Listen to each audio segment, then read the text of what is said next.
It is Tuesday night. It is 8:30, and that means one thing here on 1010XL, 92.5 FM. It's time to step into the chop zone as I welcome in Spinner Howland into studio. Hey, man. What's G'day, going mate. on? What's happening? How's your week been? Mate, the week has been it's been great for me. I am out of my back brace after 3 months living in a brace, so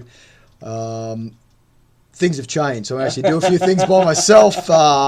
Actually have a decent lay in the bed, have a shower. It's things are pretty good. I'm very weak, feeling I can't get up very much from the bending over and stuff. But mate, it is the start of the recovery now. The brace is off, so here we go, get cranked up. So for me, it's been a good week. Right. Not like you. I don't have people sticking needles in me all the time anymore. Gosh. So oh my god, what is your biggest fear?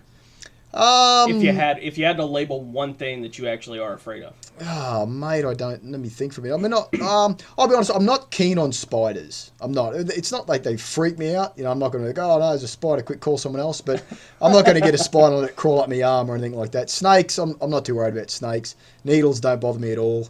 Heights, I'm completely okay with. But yeah, mate, if I had to pick something, spiders do kind of... Mate, anything with 8 legs and 10 eyes, I mean, why would you trust it? No, I can understand not trusting it, and you apparently would fit in with the rest of the world. Because according to my phobia list, that's the number one phobia that people have. Yeah, they're not to be trusted, spiders. Arachnophobia, which was a terrible movie in the early 90s as well. Oh, you need to get your... what's that? You can take something for your veins to pop out.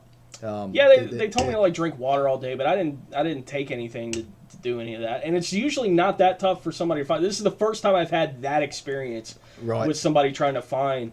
So and I was looking the other way, but 1, 2, 3, 4 to feel it 4 times. I was like, I'm gonna hit this lady. You go the other way.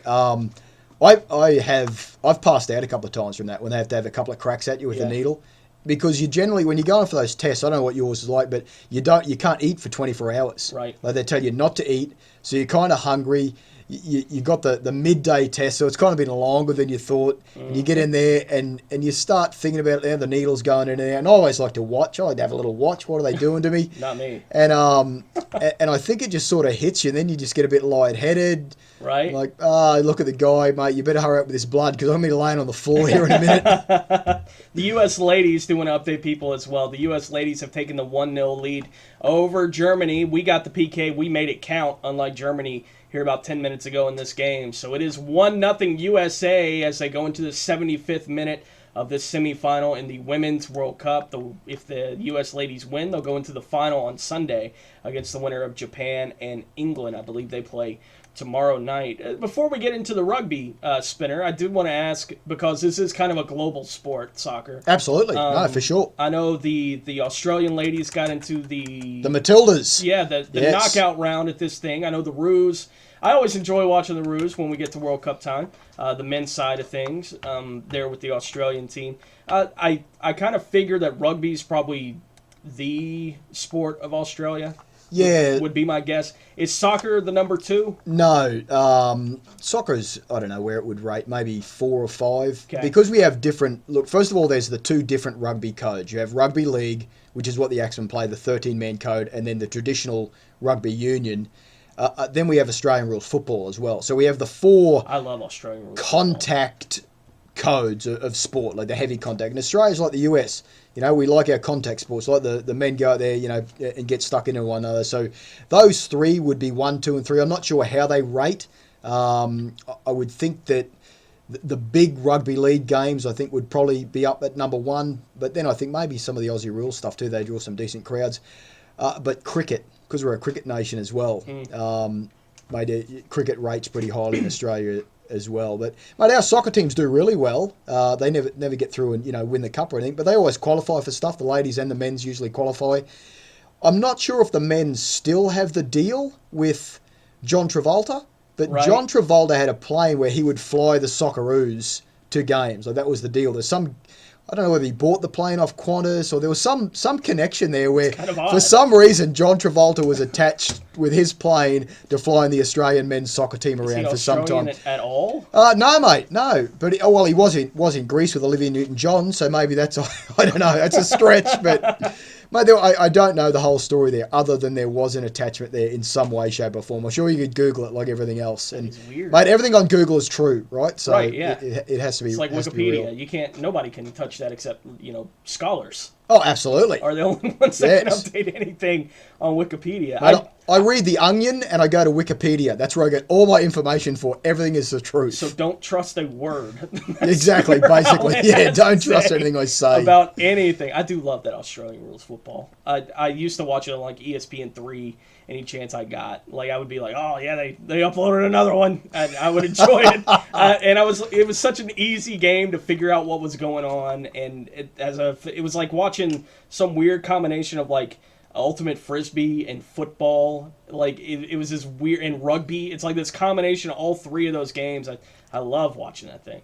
But we'll get into rugby now. Righto, let's have a crack at that. We'll get into the men's sport in Australia, and that is rugby. For Jacksonville, that means the Axemen 2008 spinner. We've talked about the last couple weeks. 2008 is the last time this team has lost a home regular season game going into this past weekend's matchup against Atlanta, who were the leaders in their division. So what happened on Saturday?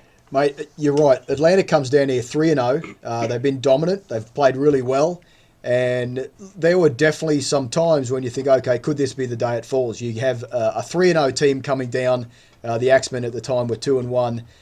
The game got off to a great start for the Axemen. They rallied early. They stuck to a game plan. They actually got up at halftime, had a 20-6 lead over Atlanta, and were playing extremely well. And then halftime comes around, and they come back out in the field, and I think they took nap time. And Atlanta actually come back and got in front. If you're up 20-6 and you end up, giving away the lead, there's definitely some things to work on. The coach Wayne Forbes, the best coach the team's ever had in from Australia, extremely impressed with the guys in the first half. Definitely something to work on. But to the Axemen's credit, the last 20 minutes of the game, I think reality stuck in. They all got the shock of their lives, and the record stands. They did get over Atlanta 38-28. In another great game. Fantastic crowd come out for the Axemen again. That's 2 weeks in a row we've had bumper crowd, so we must be doing something right. I think the close games help. If you get games where it really is, the scoreline changes, there's a lot of edge of your seat stuff, the crowds definitely feel that they've had their entertainment dollars given back to them. So for the $8, they sit on the edge of the seat for 90 minutes and get excited. But yeah, mate, the record stands. The guys played well. Going into the bye week, it's all every sport. If you have a bye, it's good to take a win into the bye week. You feel good. All those little niggling injuries that guys have got, you get 2 weeks to rest them up and come back at full strength. So it was a good day. Atlanta, they do still sit at the top of the South Division, still 3-1. The Warriors from Central Florida and the Axemen now 2-2 apiece after the Warriors fell to the Tampa Mayhem on the weekend. And your team like the Mayhem, you've lost your first 3 games by 4 points. It's a bounce of the ball in every game for them. They could be 3-0, they're 0-3. So that's where the Southern Division sits at the moment. Atlanta at the top. The Warriors, I think, have the Axemen on point differential, but both on 2-2. And the Tampa Mayhem, where the Axemen travel to on July 11th at 1-3. And they are a dangerous squad. You get a team that is rallied to come from some tough losses. They get a great win. So the 2 teams that took wins into the bye weekend will match up on the 11th, and the 2 teams that got done will match up. So should be an interesting weekend on July 11th. Yeah, and Tampa played the Axemen close here 2 weekends ago in a really competitive game. And I know before that game we talked about it, and this wasn't the Axemen that we had all gotten used to seeing, right? I mean, it was a team that felt like it was struggling, trying to find their way a little bit. We talked about some of the injuries they have been dealing with, the transfers that have gone to Central Florida or have gone back overseas, some of the guys that they had in, and it just wasn't the look that we've been used to with the Jacksonville Axemen. They found a way to win these past 2 games here at home, keep that streak we've been talking about alive since 2008. Do you feel like they're turning a corner a little bit in this 2015 Without season? a doubt, absolutely. I think a lot of the new guys that are coming, we have a number of rookies on the team, And it takes a while. Look, you've got to understand, we've brought a coach in here that is used to coaching a team in a very high level in Australia. It'd be like taking an extremely well-versed football coach and sending to a team where the guys hadn't been exposed to that level of play. So it has taken some of the guys, the cogs have got to mesh in the game plan. What are you telling me to do? How do you want me to do it? Watching a lot of film, having a lot of instruction and a lot of repetition, and the light bulbs are starting to come on now. So the game plan is being followed. You put down that structure. Look, for the American football fans, the code of rugby we play, Rugby League, literally is American football sped up. Every time the ball is played, or you can call it a snap, there is a play. There's a play called. The players have to actually be running certain routes, doing certain things. It's just that we group 6 plays together and call them a set of plays. So you run play 1, play 2, play 3, play 4, play 5, and then usually kick. So it is very defined. And to get guys to understand the playbook without being exposed to an extremely high level of coaching takes a bit of time. It's not unlike, look, a rookie comes out of college football and goes to the NFL, you know the amount of time they spend reading that playbook. And so the light bulbs are coming on for sure. I think that the Axemen have definitely turned a corner, and it's only upwards from here, without a doubt. What kind of options you talk about, those plays that you run basically in a set?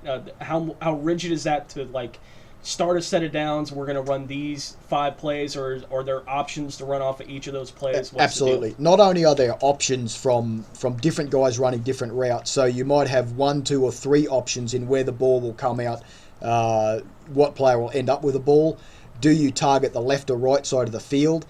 Then you might have a break in play. So a guy breaks the line, and you might be in what you call your red zone. So you're close to your own line. You want to have a safe set of plays where there's very limited opportunity for the ball to be fumbled, where the other team picks it up and has great field position. If someone breaks the line and they end up at midfield, you could change your play set in the middle of the set. Okay, 2 plays in, we're now at halfway.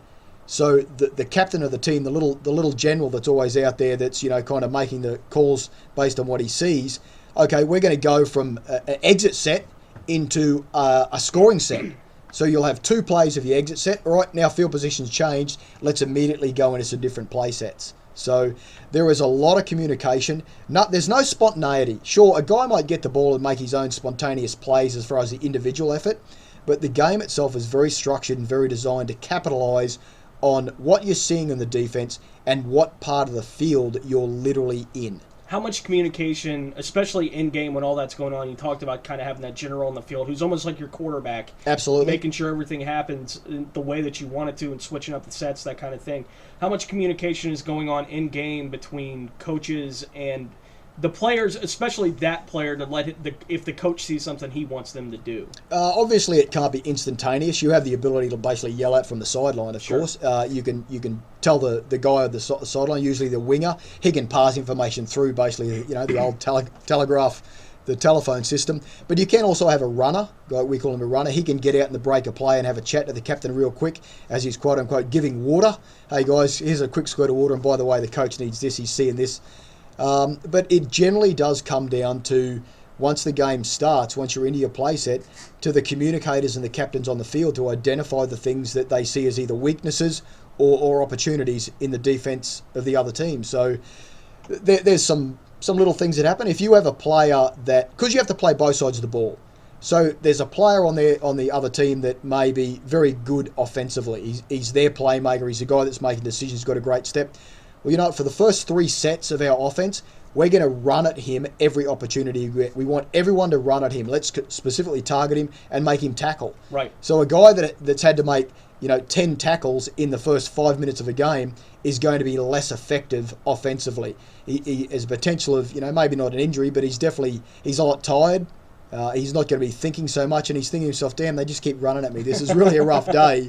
Right. There's little things you do to counteract the playmakers on the team. And I imagine that football is the same. If you see a weakness, let's get at it. You see a guy that might have a bit of a limp, or he's wearing a lot of bandage, a lot of taping on one part of his arm, let's have a crack at him and test him. Sure, and in basketball, that correlation works because that's the type of guy you want to make play both ends of the floor. Absolutely. You make him play defense, and you try to wear him out so he's not as effective on the other end as a playmaker. And it sounds like you're describing kind of the same deal. By the way, the U.S. ladies have just gone up 2-0 on Germany as they play in the last couple minutes of this game. It certainly looks like the U.S. ladies are heading to the World Cup final.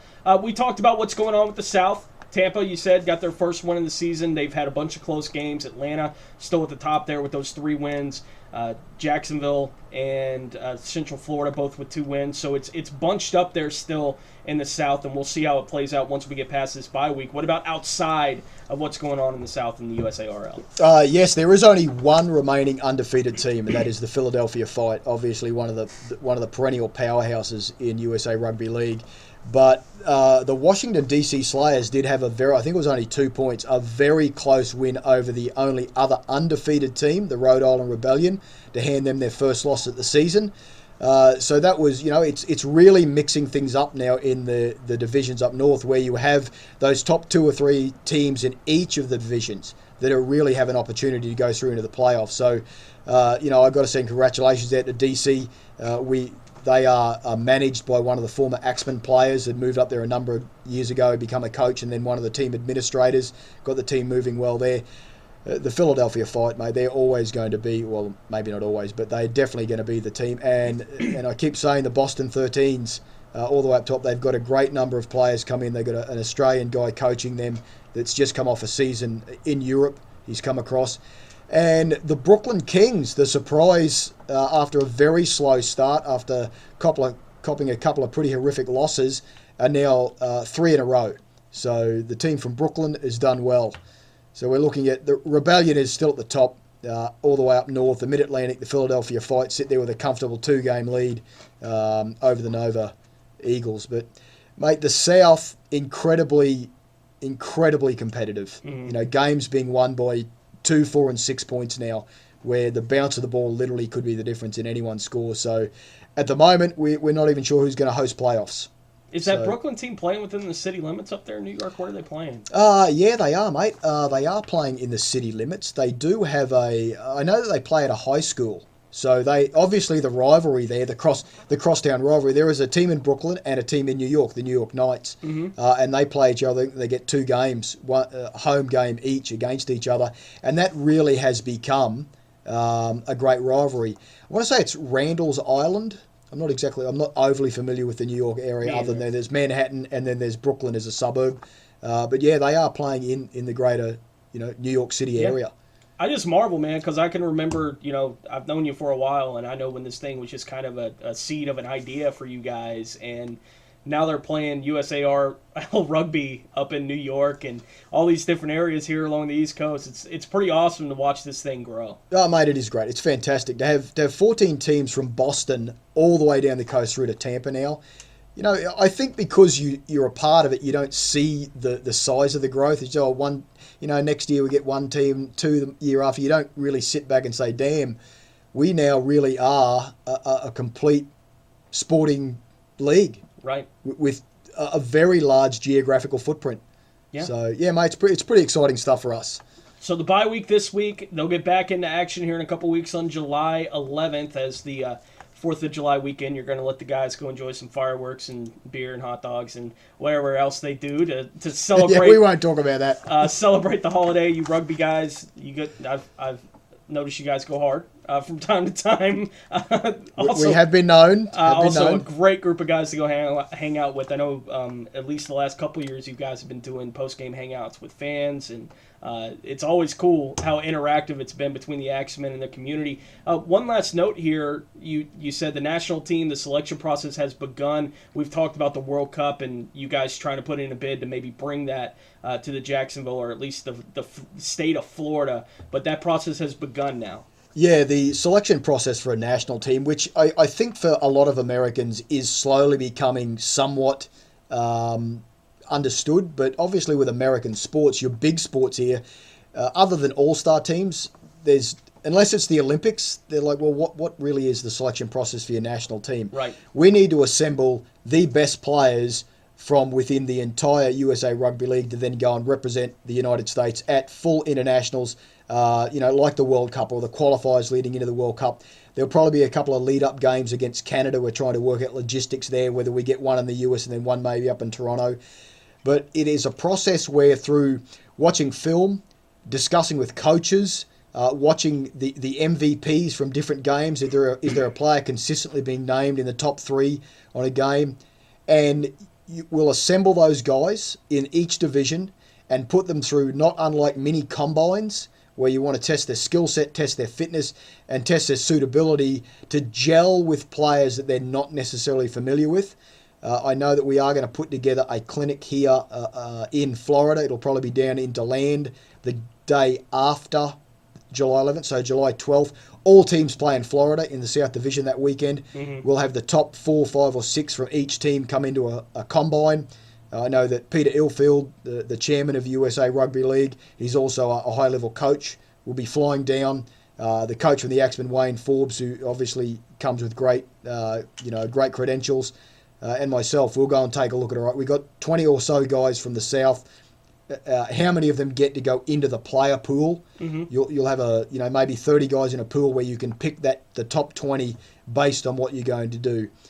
We have named some of the coaching staff. Danny Hansen, a former Axeman, and now with DC. We spoke about him a moment ago. He's stepped up and he'll become the team manager for the US national team. An Australian guy, formerly a player and a coach, Ben Kelly, who is a mad CrossFit guy. He has become the assistant strength and conditioning coach. And Sean Rutchison, who was the head coach for the Axemen back in 2009, he's currently with the West Tigers in the National Rugby League in Australia, will become the strength and conditioning coach for the US national team. The head coach, I don't think I've been given the nod to release his name yet, but I can tell you that he has been to Jacksonville, and he may or not be from one of the teams in the UK that visits Jacksonville frequently. Right. Yes. Yeah, mate. If we can release it next week, we will. Yes. The Axemen on the bye week this week will get a little bit more into the World Cup, and the latest with that and qualifying and everything that the U.S. may have going on is obviously you are in tune with whatever that may be going forward for USA RL Rugby and trying to get a team into the World Cup. So we'll keep updating people on that as, again, no Jacksonville Axemen, no rugby this weekend. So everybody enjoy the holiday weekend with the 4th coming up on Saturday. We'll be back to action on the 11th in the league, but we'll still have Spinner in here next Tuesday night again for the Chop Zone. Thanks for joining me again, Spinner. Thanks, mate. See you next week. All right. He is Spinner Howland. This has been the Chop Zone. When we return, ESPN has released their 3-year projection rankings for all 32 National Football League teams. The Jacksonville Jaguars last year on that list, 23. This year, 32. What the heck happened? We'll get into it as we continue along here on a Fat Tuesday on 1010XL 92.5 FM. Yep. Now they're going to win this thing.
Can you hand me that adapter?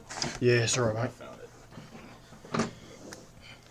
Thank you. You're one of the few guys that actually put things back where you found them. Well, otherwise it'll never get back there. This is so true.